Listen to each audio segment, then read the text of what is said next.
Je vais dire à notre ami qui me semble être un métal d'IDPS, on sait pour qui vous roulez. Vous roulez pour Tshisekedi. Allez, monsieur Epenge. Il y a 3 membres quasiment de l'IDPS sur le plateau. Non, qui nous respectent. Nous ne sommes pas de l'UDPS, nous non, s'il te plaît. Monsieur Epenge, nous, on vous respecte. Respectez-nous, s'il vous plaît. Nous sommes ici dans un plateau qui est sérieux et nous exigeons, j'exige le respect. Voyez-vous, je ne suis pas congolais. Nous sommes des analystes, il y a juste un Congolais qui est là. Donc, si vous êtes, passez-moi le terme, hein, pour une fois, je vais être vraiment assez sévère avec vous. Respectez vos interlocuteurs lorsque vous êtes dans un débat. Ce n'est pas le propre de ce plateau. Merci. On va reprendre. Allez-y, monsieur. J'ai envie juste de dire, c'est bien dommage pour la RDC aujourd'hui, parce que ce qu'on voit, ce qu'on nous pond aujourd'hui sur le plateau, ça me désole. Et vous savez que quand quelqu'un manque d'arguments, n'arrive pas à prouver sa démarche, il est toujours dans la provocation un tout petit peu. Mais je ne descendrai pas à ce niveau-là. Mais j'aimerais que M. Epenge prenne un stylo et qu'il écrive. On va interpréter un peu l'article 64 de la Constitution. On va aller comme ça, puisqu'il a voulu que ce soit ainsi. L'alinéa premier. J'ai envie de vous dire, monsieur Epenge, vous avez évoqué que le président Tshisekedi exerce le pouvoir en violation de toutes les lois. Et aujourd'hui, vous êtes incapable, vous serez incapable. Je vous mets au défi de me citer une seule disposition juridique de votre pays que le président Tshisekedi a violée. Ça, c'est la première question que je vous pose. Et puis, je reviens sur l'article 64. L'article 64, alinéa premier, normalement, concerne des hypothèses, concerne essentiellement, d'un point de vue juridique, des hypothèses où il y a un coup d'État, donc la prise de pouvoir par la force, il y a usurpation du pouvoir, où il y a exercer sous prise du pouvoir en dehors du cadre constitutionnel.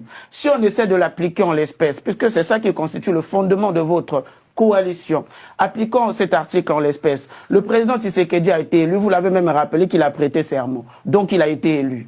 Et deuxièmement, les députés qui ont déposé cette proposition de loi sont issus du suffrage universel. Ils ont été élus, donc c'est leur travail, c'est leur travail. Et vous avez un gouvernement qui est en place, qui procède d'une majorité issue des élections législatives. Donc, les institutions aujourd'hui fonctionnent conformément à la Constitution. Vous dites que le président Tshisekedi serait dans l'illégalité dans la mesure où il y a une proposition de révision ou qu'il tenterait de réviser ou de changer la Constitution. Parlons de la révision. Je pense que vous avez lu la Constitution de votre pays, l'article 218 de votre Constitution. Cet article ne donne-t-il pas le pouvoir d'initiative de révision au président de la République? Cet article ne donne pas le pouvoir d'initiative de la révision au Parlement. Cet article ne donne pas le pouvoir d'initiative de la révision au gouvernement. Cet article ne donne pas le pouvoir d'initiative de la révision à 100 000 Congolais par voie de pétition.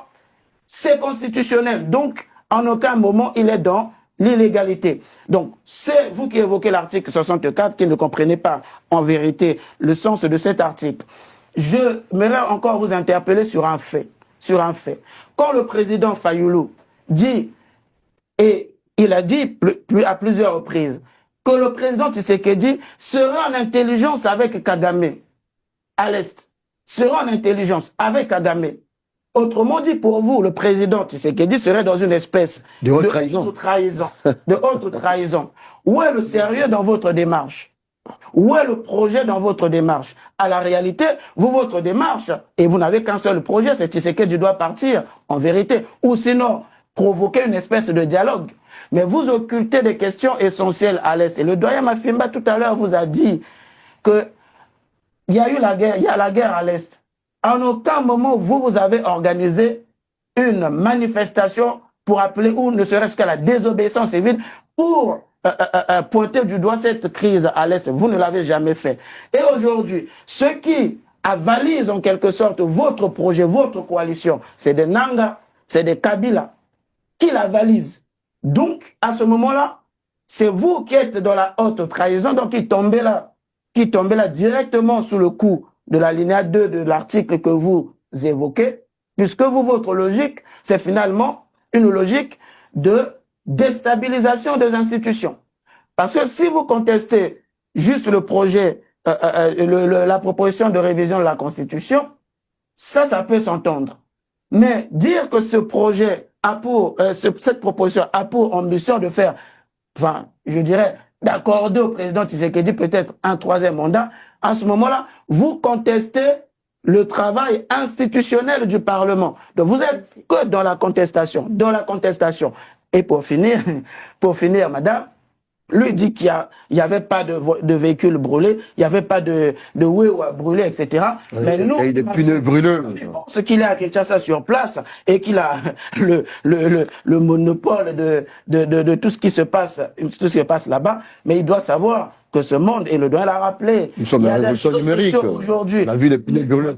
Et comme lui, il était à Kinshasa, comment est-ce qu'il a su que à Lubumbashi, il y avait une ville morte? Il n'y était pas sur place. Comment est-ce qu'il a su? C'est qu'il a été, il y a eu des voies de communication. Ben, nous aussi, c'est pareil. On reçoit les mêmes informations.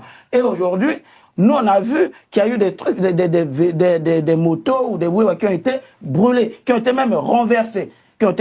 Et lui, il a appelé implicitement à ce que ces véhicules soient brûlés. Et donc, là encore, que le procureur de la République m'entende et qu'il soit interpellé. Parce que ça, c'était un appel au désordre, trouble à l'ordre public, et non à la désobéissance civile.